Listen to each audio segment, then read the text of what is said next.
At the outset of World War I, it was apparent that everyone in the United States would be needed to take part in the war effort both directly and indirectly.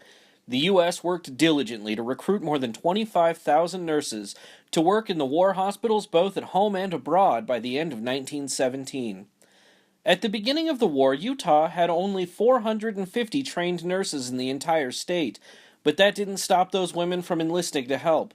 80 registered female nurses from Utah served in the war, whether that was in trauma hospitals, at the front, or elsewhere. One of the most prominent World War I nurses was Anna Rosen.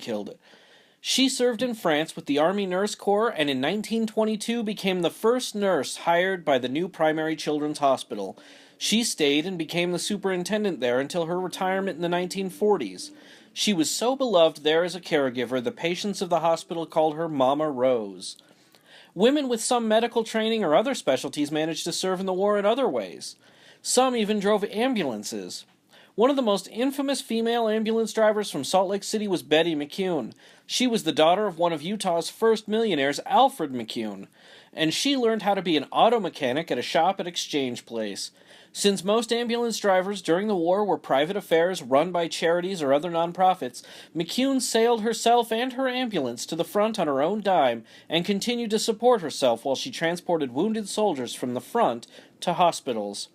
With the signing of the armistice that ended the war in 1918, this chapter of history closed for the women serving as nurses.